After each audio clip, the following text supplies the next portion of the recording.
What's going on, guys? Welcome back. I'm live from the practice facility. The team was so gracious enough to let me borrow the facility while I'm filming. No, I'm just kidding. I'm not at the practice facility. This is just a virtual background of the practice facility, but this is not why I made the video.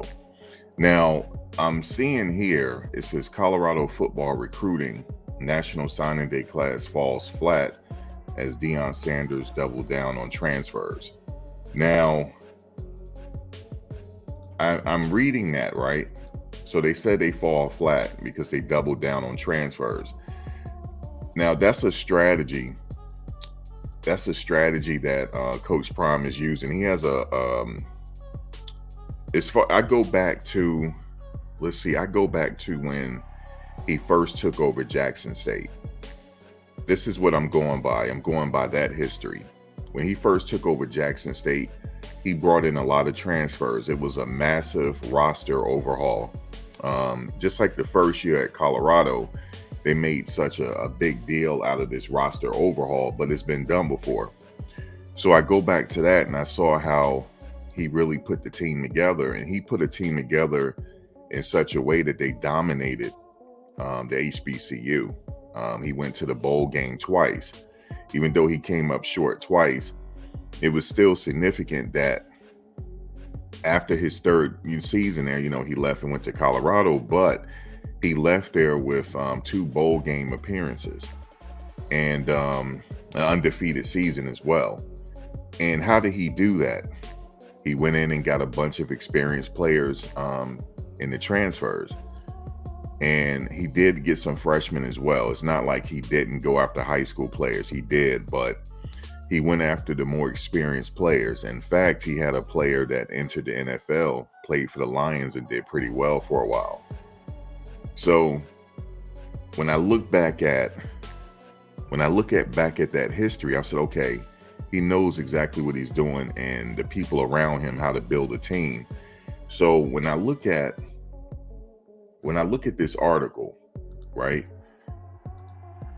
And shout out to the wide receiver coach. That's what you're seeing right there. But, when they say Colorado football recruiting National Signing Day class falls flat as Deion Sanders doubles down on transfers, that's not a bad thing, right? He did sign the number one offensive lineman in Jordan Seaton. They did mention that in the article. And that's very significant. And he also signed Cash Cleveland, that also played at IMG Academy. So, and then he also signed two more prominent high school players. They're not there yet. Some are there, but he still have a couple of more that's going to show up by the time training camp comes around. And one of them happened to be Goldberg's son. So even though he didn't sign that many on signing day, their approach in going after certain key players in the high school ranks was very targeted. And it works into their formula on how he's building his team. So, and also he is developing players in-house as well. The article didn't say that, but I just wanted to mention that. Now, what are they saying here? It says transfers take priority again, even though Sanders was adding 70 plus new players to his roster, an overwhelming majority of those came from the transfer portal. A year after signing a robust 51 transfers in 2023, Colorado just added under half that number with 24 transfers headed to Boulder ahead of the 2024 season. That's still the second most among Power 5 conference schools, just behind Louisville, whopping 26 players transfer class. 7 of those transfers grade out as 4 stars in 247 sports rankings. By comparison, Colorado lost just 13 players to the portal, in stark contrast to the 56 player exodus from last season. So that number went down. Obviously, Colorado is in much better place than it was a year ago. I agree with that. Factoring in the 6 early signees and transfers that had already joined the program, the Buffaloes had 83 of their available 85 rosters filled ahead of February signing period. Linebacker Kerryon Garcia, and we know they just signed him, brought that number to 84, leaving just one scholarship spot available as the Buffs set their eyes on the offseason workouts and spring practice. Now, so they're saying here they have just one scholarship remaining. So we don't know what's going to happen after the spring game.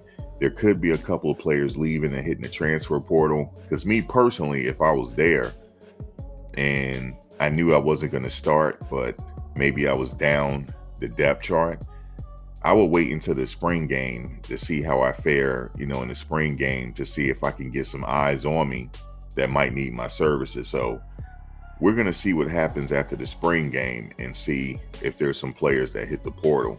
I don't think they're going to have many hit the portal after the spring game like they did last year.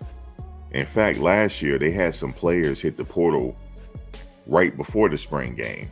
And then they also had a player, I think it was, Montana Lamonius Craig, that hit the portal and went elsewhere.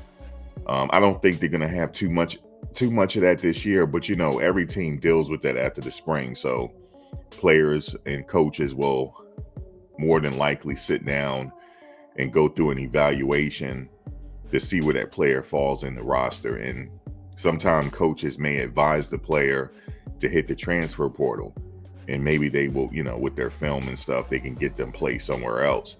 I don't like when players burn bridges. I wouldn't burn bridges. I would just stick it out into the spring and see what happens. But looking at the roster, I want to talk about the roster for a second. I honestly think you might have some players that maybe might hit the transfer portal. And we talked about some key positions in the live chat about some players that might lose their spot on the roster as far as the starting spot. I'm not really concerned about that, like as far as who's starting and stuff like that. I know I mentioned it in live chats, but for me, I mean, it's a long season. If you like 2 or 3 on the depth chart in certain areas, you may get some playing time. And then there's probably some room for significant playing time in these special teams. So, but I understand the starting role is probably a priority for more experienced players as far as seniors is concerned, or players that only had one season of eligibility. Well, players that this is their last season of eligibility. Those players are probably wanting to find out where they are on the depth chart. But as far as freshmen are concerned and incoming freshmen, they have a little bit more time to develop. You know what I mean? So being down on the depth chart might not be a huge factor for them. But for the players that this is their last year remaining and they're trying to get some eyes of NFL scouts, and we know that NFL scouts will be showing up at the practices, being that they have 2 high-profile athletes on the team, in Deion Sanders and Travis Hunter. So the scouts are going to be there.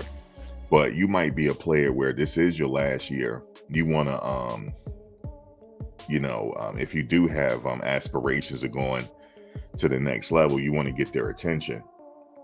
And the only way you really going to get their attention is unless you play hard and take it serious. Somebody told me that a friend of mine played Power 5 football, and he said that there's really no off season.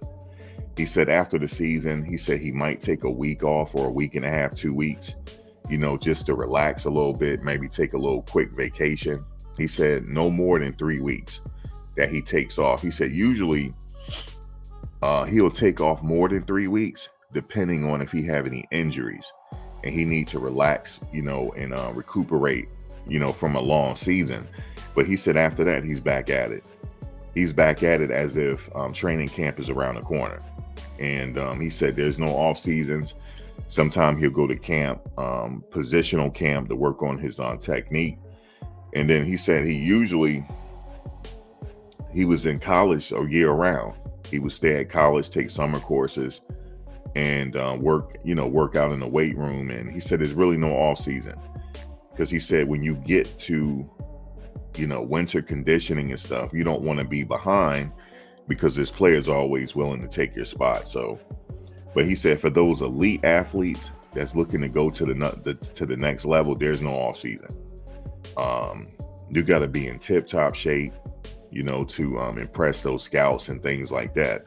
And he said, especially if it's your last season of eligibility, you're thinking about pro day and stuff like that. So there's no off season. And he said, for some of his friends that are playing professional ball around the world, you got to come to camp in shape. That's like a no-brainer. So there's no off season.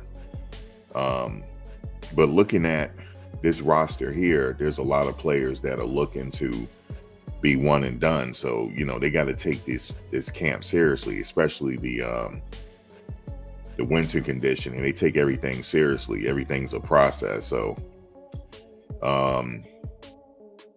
I see a few of them being one and done, but also I'm waiting for those pads to come on to see what really is going to go down. But it's going to be a lot of competition for this team, man. A lot of competition going on, man, from what I see. And especially in certain key positions, there's going to be a lot of comp, especially in that wide receiver position. And who do you guys think are the premier wide receivers this year? Jimmy Horn was a go-to receiver last year. Will he be a go-to number one receiver this year? That's going to be up to him to rise to the occasion and, outwork everybody. Outwork everybody and be the most consistent. That's how he'll get the most playing time. And I believe this is his last year eligibility. So he really going to want to show out. And yeah, man, I think in closing, I think there's going to be some players that's going to surprise us. Some players that's not really being talked about. They're going to be a huge factor this season. This season is I don't know if it's a lot of pressure, because the pressure is for the team is to outdo what they did yesterday, right? Us looking on the outside in, we can't really say it's going to be a lot of pressure on the team, right? I thought about that because I had said that before. There's a lot of pressure this season on the team, but really, do they see it that way? Or are they just trying to execute what their game plan is? You know what I'm saying? It's not fair for me looking on the outside in to say they got a lot of pressure on them. You know what I mean? Because I'm not privy. I'm just looking from the outside in. I would say that they're looking to dominate each play. That's what I'm going to say for the next season. They're looking to dominate each play for 60 minutes. And if they dominate each play for 60 minutes, man, anything can happen. Sky's the limit. That's what I'm going to say there. Coach Prime mentioned expectations and stuff like that. For year 2, expectations are high. But really, they only have to worry about what those expectations are, not people looking on the outside. So I got to be careful with that when I say that. But I know he mentioned that he was talking to DNVR Sports. He was like, if I'm doing something wrong, you say it, But I think he's doing a lot, man, on building a team. And I'm just watching it, just to see how a team is being built. This is the first time that I really actually sat down and watched a team being built from A to Z, from the foundation on up. That's what we're watching. And Jackson State, I did see it, but I wasn't really paying attention like I'm doing now. Last year was, I call it the foundational year. And this year, he said it's expectations. And each year is going to build upon the last one. I like watching the process. You know how they say trust the process? I just like watching the process. And this is what I'm glad they let us in so we can watch the process. And that's what we see here, man. But anyway, that's just my thoughts on it from this article. And the article is the article, man.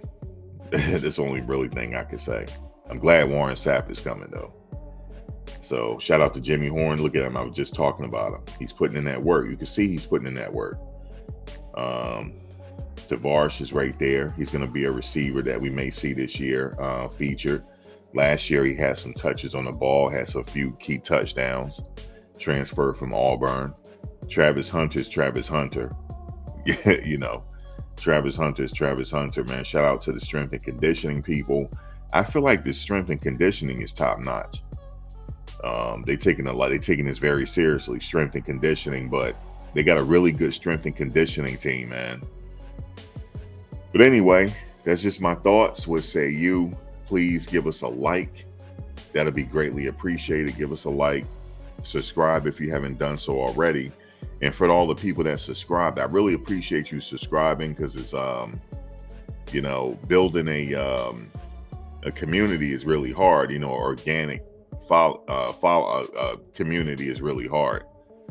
But I like building it organically, you know what I mean? So probably I would say tomorrow night, because on my other page I was dealing with some breaking news over there, so I was over there. So I think I'll go live tomorrow, which today is Friday. So definitely this is a time to go live. So look for that, guys. You know, I'll catch you on the next one. Peace. Thanks for watching, guys. But before you go, please like, comment, share, and subscribe. Also hit the bell notification so you can get updated on my latest content as it drops. If you have any video ideas, feel free to leave a comment below. Take care.